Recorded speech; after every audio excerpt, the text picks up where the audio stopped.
Disney might have a stellar reputation when it comes to their production catalog, but people often forget the dark and sometimes offensive side of Disney's past.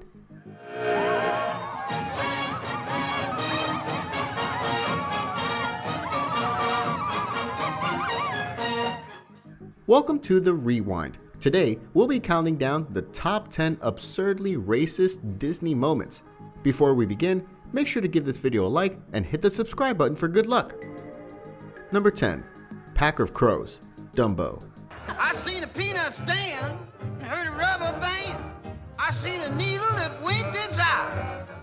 Some of the only characters friendly towards Dumbo were a pack of crows, who seemed to depict African Americans and their use of jive talk. The crows were an obvious reference to the Jim Crow laws, which enforced racial segregation throughout much of the South up until the 1960s. There's also a song called Song of the Roustabouts, in which faceless black circus workers sing offensive lyrics like, "We slave until we're almost dead," and "Pull that rope, you hairy ape." We work all day, we work all night, we never learn to read or write. We're happy-hearted roustabouts. Number 9. Glossing over a horrific past, Pocahontas.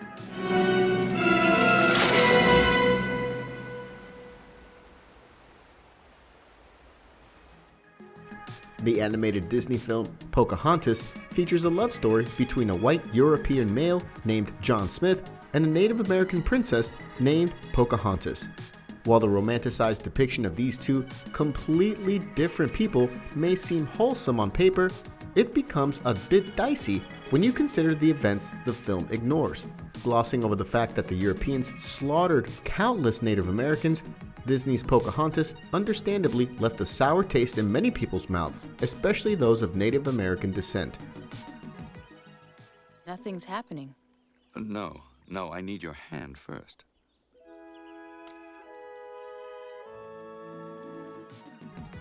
Number 8. I Want to Be Like You, The Jungle Book. Ooby-doo, I want to be like you. Hoop-de-ooby-doo, I want to walk like you, talk like you. Choo-choo. In The Jungle Book, King Louie, an orangutan who's also known as the King of the Apes, sings "I want to be like you" to Mowgli.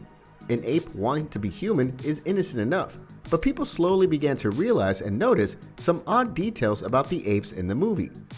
Unlike all the other animals who speak with a British accent, the apes speak in jive slang and embody historically dehumanizing and racist comparisons between black people and apes. Laid a secret on me of man's red fire. But I don't know how to make fire. Number 7. Hyena segregation, Lion King. Look at you guys. No wonder we're dangling at the bottom of the food chain. Man, I hate dangling. Yeah? Scar's 3 hyena henchmen in The Lion King are always depicted as evil and unlikable in the film. The 2 that are voiced are also the only characters voiced by people of color in an otherwise predominantly white cast. They serve a leader who speaks in a British accent, are weak-willed and dim-witted, and if it couldn't get any worse, they also come from the unsafe, shadowy area where Simba isn't allowed to go. It's not funny, Ed. Hey, shut up! Number 6. Peculiar animal transformations. Just one kiss. Unless you beg for more. Animal transformations in Disney films aren't anything new. In fact, it's one of those charming qualities that makes a Disney film so fun and imaginative. It's not until you realize which characters transform into animals in their respective films that this idea becomes less innocent. It seems that animal transformations are reserved only for characters of color or those with a cultural background. Some examples include Tiana from The Princess and the Frog, Cusco from The Emperor's New Groove, and Kenai from Brother Bear. Most recently, Pixar released a film called Soul, where its main character, an African-American man, transforms into a disproportionate entity rather than remaining in his original form. Meet 22. I don't want to go to Earth. Stop fighting this. I don't want to. Number 5. Cy and Am, Lady and the Tramp. We are Siamese, if you please. Aunt Sarah has 2 Siamese cats named Cy and Am, who sing the Siamese cat song. With their slanted eyes and their stereotypical East Asian accents, they're overtly racist caricatures. The sound that plays during their entrance is that of a gong, which already says enough on its own. Obviously, the film's drastic age means it was released during a time directly after World War II, which was an era when the mention of anything characteristically Asian was met with misplaced fear. Do you seeing that thing swimming round and round? Yes. Number 4. SHUN on the piano, The Aristocats. Shanghai, Hong Kong, and Fuyang.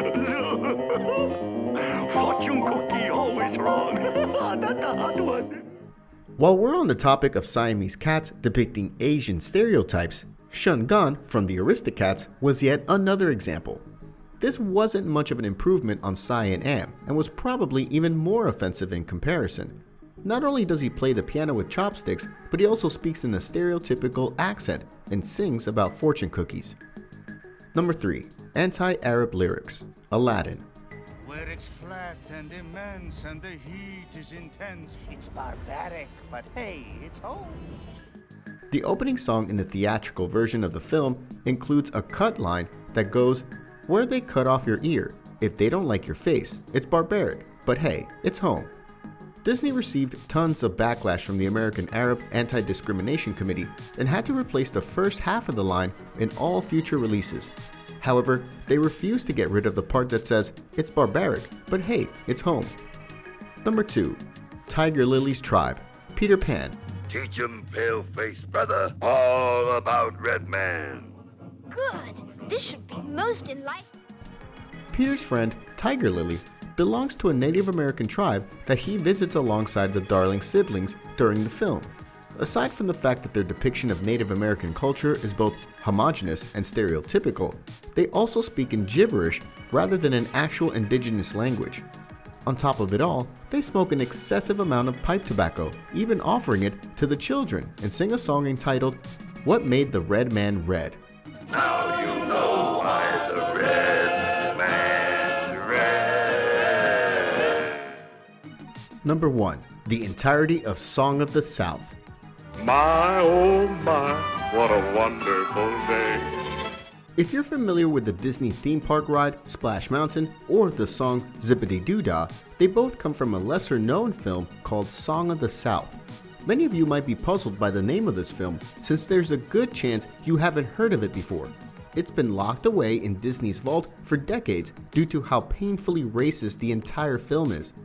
It's by far the company's most offensive film ever released, featuring a black former slave who lives happily in the plantation of his former white master. The movie's rosy portrayal of slavery was met with immediate criticism at the time of its release and has been hidden from the public eye ever since.